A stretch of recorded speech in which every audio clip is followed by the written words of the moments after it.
आज हम डॉक्टर वर्दा की कत्ल की कहानी आप लोग को सुनाने जा रहे हैं, जो बहुत ज़्यादा भयानक है, तकलीफ-देह है, अफसोसनाक है। डॉक्टर वर्दा जो कि एक फ़ीमेल डॉक्टर कहा जाता है कि बहुत ज़्यादा प्रोफेशनल, बहुत ज़्यादा टैलेंटेड और काबिल डॉक्टर थी, फीमेल डॉक्टर। पख्तूनख्वा से उनका ताल्लुक था और एबटाबाद डिस्ट्रिक्ट में वो रह रही थी। 2023 में उन्होंने दुबई जाना था और उनके पास 67 तोला सोना था। सोना को वो अपने सहेली के पास लेके गई, उनको अमानत के तौर पर उनके पास रखा और वो दुबई चली गई। वापसी पर यानी कि कुछ 3 महीने पहले की बात है, वो वापस आ गई दुबई से और उन्होंने अपने दोस्त से अपना सोना वापस मांगा। तो इस दौरानिया में, ये कोई 1-2 साल की बात है, उनकी सहेली जिनके पास उन्होंने सोना रखा था अमानत के तौर पर, वो कुछ बिजनेसेस में उनका लॉस हुआ था, नुकसान हुआ था और इस नुकसान को पूरा करने के लिए उन्होंने यही 67 तोला सोना इसको बैंक में रखकर एक कोई 50 लाख रुपए का लोन लिया था। इस लोन को वापस करना था, ये सोना वापस बैंक से मंगवा सकते। तो फिर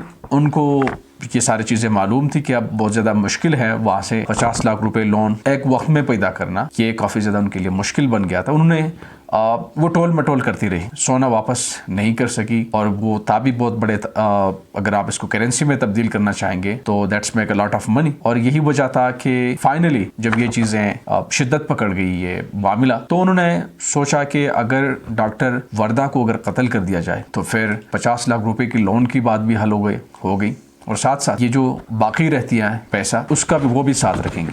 तो यही वजह था कि डॉक्टर वर्दा की सहेली अपने हस्बैंड की शोहर के कुछ 3 मुलाजमीन को साथ मिलाकर उन्होंने प्लान बनाई कि डॉक्टर वर्दा को आप जरूर कत्ल करना है। डॉक्टर वर्दा को वो उनके हॉस्पिटल में चले गई, सीसीटीवी कैमरा में दिखाया जा रहा है डॉक्टर वर्दा अपने मर्जी से अपने सहेली के साथ अस्पताल से बाहर निकलती नजर आ रही है और जैसे वो अपने घर चली जा रही है, वहाँ डॉक्टर वर्दा की जो सहेली है उनके वहाँ गाड़ी ड्राइवर के मुताबिक वो वहां उनके घर चली जाती हैं और घर से फिर वो एक गाड़ी में बैठते हैं। वही गाड़ी दोबारा दूसरी सीसीटीवी कैमरे के मुताबिक वो उनकी एक ज़ेरी तामीर घर चले जाते हैं। डॉक्टर वर्दा की सुहेली की एक ज़ेरी तामीर घर है, वहां कुछ 10-15 मिनट के बाद बाहर दोबारा वो गाड़ी वहां से निकल जाती है और फिर इसके अंदर, इस घर के अंदर, इस 10-15 मिनट के वक्त के दौरान ये डॉक्टर वर्दा की सुहेली, जिन्होंने पहले से 3 अपने वो वालिद के शोहर के जो बिजनेसेस से रिलेटेड 3 मुलाजिमीन को वहाँ उन्होंने बिठाया था ताकि जैसे ही वो आती है तो उनका कत्ल करना है। तो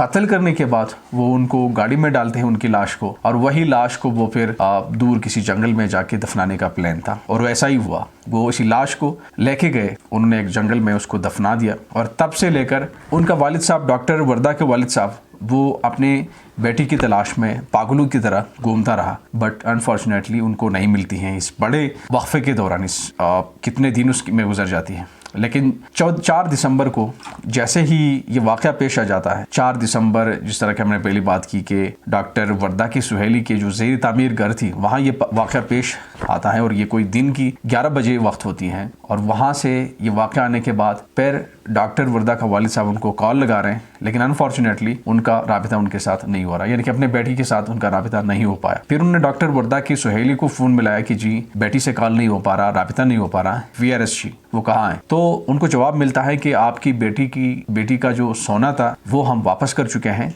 और अब मुझे नहीं मालूम कि वो किधर है। तो खैर एक दिन गुजर जाता है और डॉक्टर वर्दा का वालिद साहब मुकामी पुलिस स्टेशन में आके FIR दर्ज करते हैं अगवाकारी का, और FIR दर्ज करने के बाद फिर पुलिस इन्वेस्टिगेशन शुरू हो जाती है। और इस इन्वेस्टिगेशन में यहाँ हम पुलिस को अप्रिशिएट करना होगा हमें। This is very appreciable job that is done by the police of Abbottabad and the district police officer DPO of Abbottabad, जिन्होंने बहुत ही प्रोफेशनली और बड़ी मेहनत से अपनी टीम के साथ ये इन्वेस्टिगेट की पूरे वाक़े। अच्छा, इस वाक़े में फिर पुलिस सुराख लगाती है, फिर उनको अरेस्ट किया जाता है जिनके पास सोना रखा गया था। तो उन्हीं मुलाजिमीन को उनको भी इंटरोगेट की जाती है, उनको भी इंटरोगेट किया जाता है। तो फिर इसके बाद ये इस पॉइंट तक वो पहुँच जाते हैं कि डॉक्टर वर्दा का कत्ल अपने ही सुहेली ने, जो कि उनकी बचपना दोस्त थी, उनके साथ सारे, इतनी जाहिर बात है अगर आप किसी के पास इतने बड़े रकम का सोना आप रखने जा रहे हैं, दैट्स मीन कि आपका बहुत ही नज़दीक और लॉयल, बहुत ही वफादार लोग ही होते हैं जिन पर इतना बड़ा ट्रस्ट किया जाता है। बट अनफॉर्चुनेटली आजकल के दौर में किसी पर भी ट्रस्ट करना एक बहुत ही मुश्किल काम बन गया है। आप रिश्तेदार तो दूर, अपने नज़दीक करीबी लोगों पर भी आप ट्रस्ट नहीं कर सकते हैं। And that is the reasons हमें अक्सर ऐसी किस्म की क्राइम का सामना होता है, बहुत ही पेनफुल स्टोरीज बिकॉज ऑफ गुर्बत, पॉवर्टी की वजह से और बहुत सारी ऐसी फाइनेंशियल चैलेंजेस की वजह से लोग कितने सारे गिरते हैं वो हमारे सामने है। और ये इसका डायरेक्ट या इनडायरेक्ट जाता है, उसका वजह जो है वो जॉब्स का ना होना, उसका वजह है हमारी जो बड़े तादाद में हमारे अशरफिया हैं, हमारी सारी जो रियासती मशीनरी हैं, रियासती दौलत हैं, वो उनके पास उन लोगों में तकसीम होते हैं जो बहुत ही चंद खानदान हैं, जो जिनका तादाद बहुत कम है, वो 1% से भी कम है पूरी आबादी से। और unfortunately the rest of population, बाकी जो हमारी आबादी है, वो ऐसे चक्रों में भटकते हैं, कभी गुर्बत की वजह से, कभी बेरोजगारी की वजह से, कभी बिजनेसेस की वजह से। And anyhow this is not our topic, we are actually talking about the doctor Warda, जो कि बहुत ही एक अफसोसनाक स्टोरी छोड़ के जाती हैं। और अगर जहाँ तक हम बात करें, जहाँ तक डॉक्टर वर्दा की वालिद साहब की बात है, वो एक एयरफोर्स का एक रिटायर्ड ऑफिसर है, एम्प्लॉय कह लें। उन्होंने अपनी सारी जमा पूंजी अपने बेटी को डॉक्टर बनाने में लगाई ताकि वो मेरी बेटी पढ़ सकी, वो डॉक्टर बन जाएं और कमिंग फ्यूचर में वो अपनी फैमिली को रिलीफ दे सकी, अपने वालिदैन को रिलीफ दे सकेंगे। और उनकी जहाँ तक डॉक्टर वर्दा की फैमिली की बात है, तो उनका एक हस्बैंड है and he is living in North Korea somewhere there, और साथ साथ उनके बच्चे हैं दो। तो ये वैसे ही रह जाते हैं जब डॉक्टर वर्दा का कत्ल हो जाए। तो पाकिस्तान में ये कोई पहली क्राइम है नहीं और इतनी अनोखी बात भी नहीं है, क्योंकि आए रोज़ हमें स्नैचर की कहानियाँ सामने आती हैं, हमें 10-20 हज़ार के ओस लोगों का कत्ल होते नज़र आ रहा है। गली कोचों में चोर डकैत घुस जाते हैं, वो लोगों का कत्ल कर देते हैं। रिसेंटली कोई पेशावर की एक दूसरी स्टोरी है, अगर आपने सुनी हो।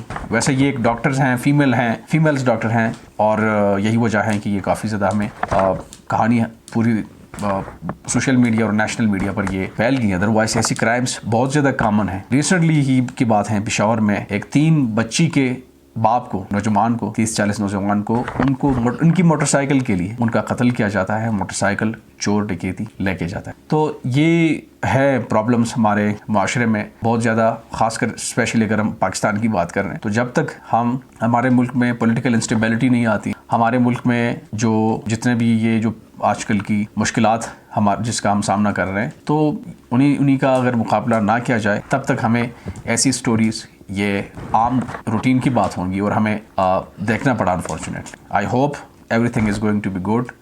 अच्छी गवर्नेंस का हमें होना चाहिए कि पाकिस्तान में एक बेहतरीन हुकूमती निज़ाम जो कि आ रहा है, और जिसकी वजह से ताकि इसी किस्म की जो प्रॉब्लम्स का सामना है हमें वो ख़त्म होना चाहिए। आप लोग भी कमेंट सेक्शन में बताएगा कि क्या वाकई उन्हीं चैलेंजेस का हम सामना कर सकते हैं, या जो आए दिन की जो अफसोसनाक कहानियाँ होती हैं, जो अफसोसनाक कहानियाँ हैं, उनको सुन के हम थक गए। Thank you so much